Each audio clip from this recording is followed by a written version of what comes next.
This is World Talks here on TVP World, and I'm Anna Kalczyńska. Amid concerns over Ukraine's exclusion, Ukraine's President Volodymyr Zelenskyy is coming to Berlin today to attend in person, along with the German Chancellor Friedrich Merz, the important joint virtual meeting between European leaders and the U.S. President Donald Trump ahead of the Friday's summit with Vladimir Putin in Alaska. In the meantime, the White House has been playing down expectations for the incoming Trump-Putin meeting. According to Donald Trump's spokesperson, Karoline Leavitt, the encounter in Anchorage, Alaska, is going to be rather a listening exercise. So what to expect from this high-profile eye-to-eye conversation? Joining me to discuss this is Professor David Dunn, University of Birmingham. Good morning, Professor, and thank you for joining TVP World. Good morning. Glad to be here. So I understand the situation is quite dynamic. Yesterday, the Ukrainian president agreed that Russia may keep some of the territories it has taken from Ukraine. But later that day, he changed his mind, saying the swaps are a non-starter, and rejected the idea that Ukraine would cede the Donbas as Russia has proposed. So what's happening behind the curtains? Well, I think what there is a degree of panic in terms of the fears that might result from this summit.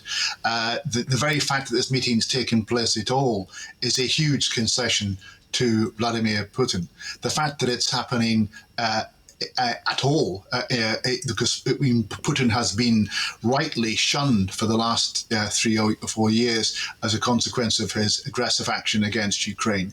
The fact that it's been hosted in the United States, and the fact that it's happening bilaterally without there being any ceasefire first, are all huge concessions. And we know, despite the noises coming out of the White House, that Trump is not a good listener. He prefers to talk. He doesn't prefer to actually plan for these meetings in any detailed way.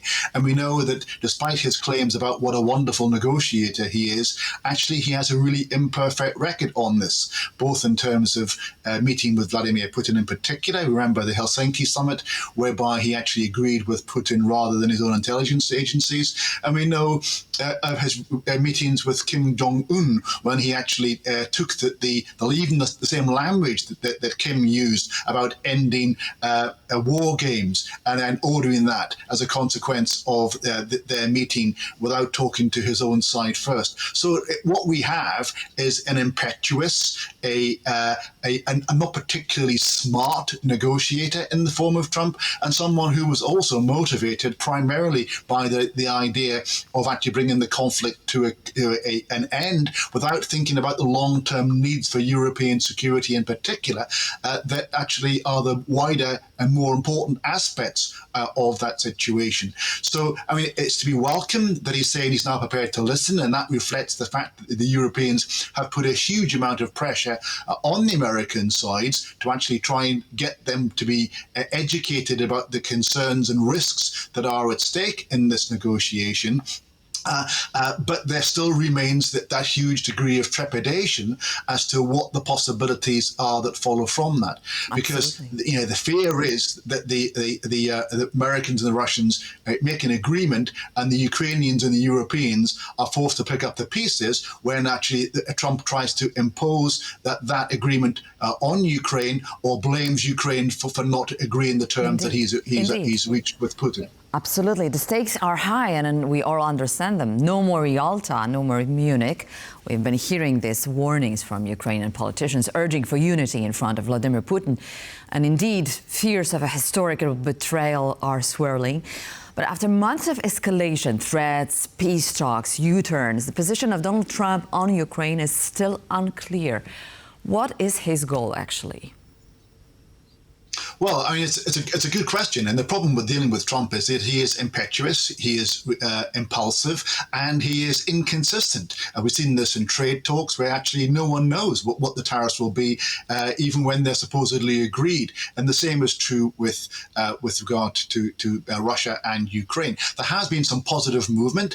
Congress and the Senate in particular have actually been pressuring him to apply secondary sanctions, and he's made some indications in that direction, suggesting that actually he recognises that he's been played along by Putin. And yet we also know that his track record in putting pressure on Putin is not a good one. He actually seems to have an inability to actually pressure Russia in particular. I mean, all that talk of sanctions, tariffs, and there's no tariffs on Russia. There's no pressure on Russia. So the track record is one that gives cause for concern. And the concern is that he's now so interested in having the Nobel Peace Prize and bragging about all the conflicts that he has brought to an end, even in a superficial way, that he's only interested in ending the conflict, not about actually the wider structural issues of the threat that Russia continues to pose to European security, not just to Ukraine, but actually to Poland and other countries as well.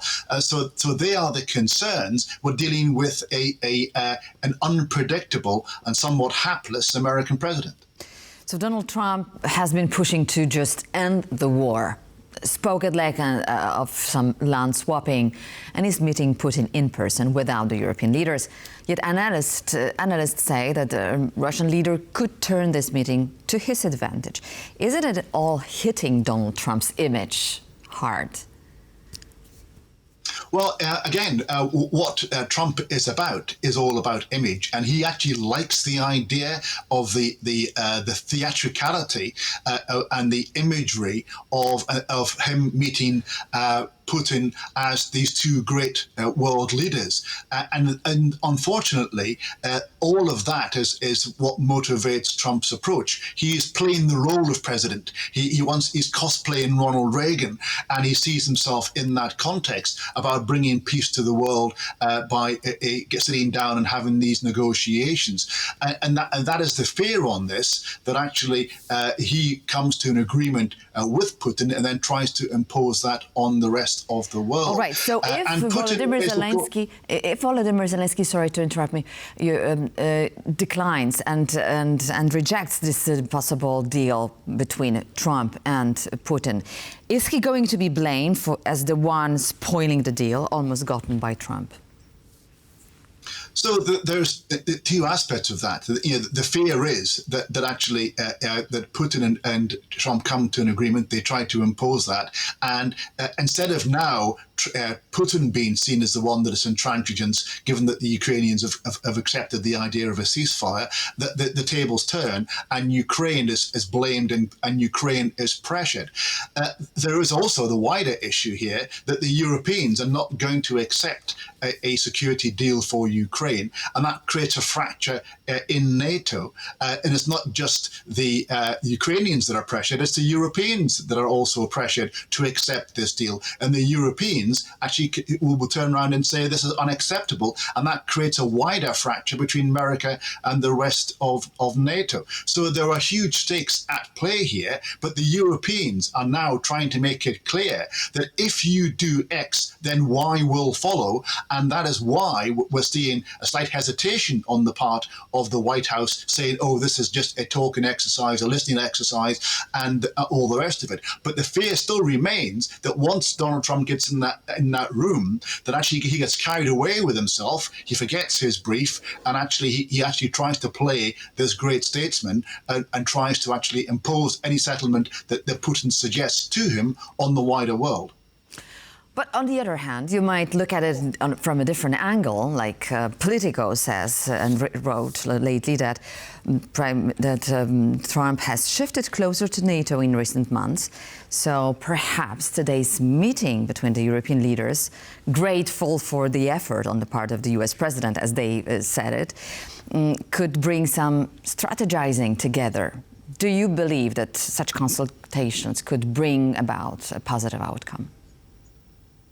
So one of the benefits of a summit meeting is that the participants are forced to learn the brief and actually to pay attention to actually what the major issues and what the dangers and what the pitfalls and potential hazards are of that meeting. So in a sense, what we're doing this week is having a crash course and trying to educate Donald Trump about the nature of the issues at stake here. And hopefully some of that is sticking in his head. And there is the possibility that he goes along there and he listens to what Putin says, and he realizes that actually Putin has made no concessions and that his demands are fully maximalist, and his demands that Ukraine disarm and is a vassal of Moscow and everything else, and therefore that Trump comes away from that meeting realizing that actually he needs to put pressure that he's threatened to do on Russia economically, politically, and indeed perhaps even given a new tranche of weapons, which of course the Trump administration has not done. So there remains a possibility of a good outcome, but most analysts say that actually, while that's a possibility, it's not the likely response to this meeting. Well, what an important moment to discuss and to elaborate on this important issues as well. Thank you so much, Professor David Dunn, University of Birmingham, for joining us this morning. And we will be watching closely. The hours are indeed very, very telling. So the meeting in Alaska this Friday, and before that, preceding this summit between Donald Trump and Vladimir Putin, an important virtual meeting with European allies. Thank you so much once again. Thank you. And thank you for joining TVP World. To listen to this interview, this concludes this edition of World Talks, but please stay tuned for more latest info.